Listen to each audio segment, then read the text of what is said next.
Hey everybody, it's Anna and welcome back to my BookTube channel. Today's video is going to be about my reading and channel goals for the year 2020. New year, new decade. This is going to be the beginning of my third year on BookTube, which is kind of ridiculous to think about. Like, the person that was filming their BookTube videos on a little webcam with grainy resolution and bad lighting 3 years ago is now just sitting here being like, yeah, I ran a readathon. I read more than 200 books. I'm a powerful person. No, I don't really think that I'm that powerful, but I am kind of like surprised at my capabilities, which is why I wanted to actually sit down and talk a little bit about my goals for the new year, because I am trying to get better at my long-term thinking and planning and not being so stressed out by the question, where do you see yourself in 5 years? Because where it stands right now, that question is really fucking stressful for me. So, I guess let's start with the Goodreads goal that I set for myself. The Goodreads goal is kind of like an arbitrary number for a lot of people. I know a lot of people just set the Goodreads goal at 100 or 1 by default to just be like, I set mine at 180 because I feel like it's interesting to track and see like when I hit that milestone in the year, but that's also just kind of an arbitrary number. I read 221 books this year, so I don't think that I'm going to have difficulty achieving that goal. And if you're wondering how that's possible, just know that everything that I read, if it exists on Goodreads, I will track it on Goodreads unless it is a single staple issue of a comic. I do not like the way that Goodreads tracks comics, so I track them as the actual paper-bound graphic novels instead of the single issue comics. So if it is a tiny little Kindle novella that's only 16 pages long, it counts as a book read on Goodreads. That's just for me. So when I say 180 books, it's like 180 things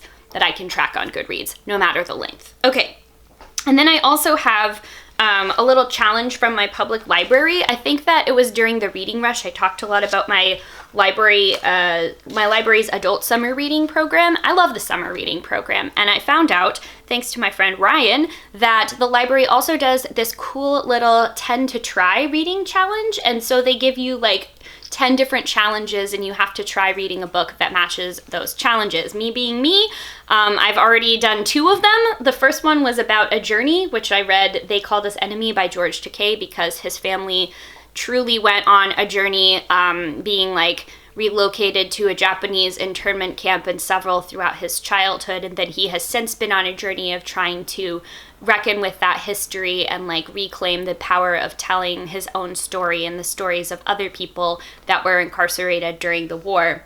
And then the other book that I read, I actually finished last night, was supposed to be about a person you'd like to meet. So for that I read Over the Top by Jonathan Van Ness from Queer Eye, because we're basically buddies. We have such similarities, and I think it would be really cool to meet Jonathan. So the 8 other challenges that I would have to do this year are: read a retelling of a fairy tale or myth, something that teaches me a new skill, read something with a friend, read something about nature, read something about music or a musician, read about current events, recommended by KCLS staff, that's our library system, and read something by an author whose gender is different from yours. And if you finish all of these challenges, the librarians give you a pin, and I am extremely motivated by small shiny objects, as you probably know, so I am 100% going to get that pin. Stay tuned for updates there. Okay, let's see. Okay, the next one is sort of the last specific reading-related goal, and then we'll get into more channel stuff. So this past year, 2019, I decided to go through and actually get a concrete count of the numbers of books that I've read that are by Black authors. For this, I decided that I was going to count books that were written in their entirety by Black authors. So while I have read anthologies that have a significant number of Black contributors, I did not count any anthologies that were not 100% written by Black authors for the purposes of this checklist here. And I realized I had read 19 out of my 221 books were by Black authors. And I think that that number is too low. I think that that needs to change. I really first started thinking about reading more diversely and making sure that I was reading across race and gender lines specifically sometime in like 2014, 2015. I don't remember exactly what the impetus for that was, but I remember that year was when I first began like trying to make a conscious effort, especially to read books that weren't by just white people all the time. And I think that only reading 19 out of 221 books in a year by Black authors is too low. So I'm going to aim for 30 this year. Because I don't know how many books I'm going to read in 2020, but I want to make sure that I am reading almost every week a book that is by a Black author. So there's that. The next thing is more of a sort of channel and reading goal hybrid, and that is that Erin and I both want to run the Disability Readathon again. The year 2020 is actually going to be the 30-year anniversary of the passing of the Americans with Disabilities Act, so it is a really important year in terms of disability history, disability rights, and ever since we started making that readathon, I have just been sort of feverishly seeking out every single book with disability rep or good disability rep that I can find. So I'm very excited to co-host that again with her. I also want to participate in the Queer Lit Readathon and the Digiton Again. I co-hosted the last round of the Queer Lit Readathon with Rogan and Kathy, and that was honestly so much fun. It's one of my favorite readathons to do every year.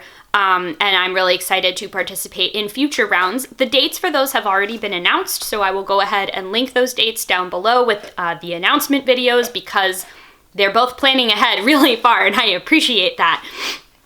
And then I want to do the Digiton again. I don't know if Brody and Michelle are going to be hosting it again. I assume that they are because...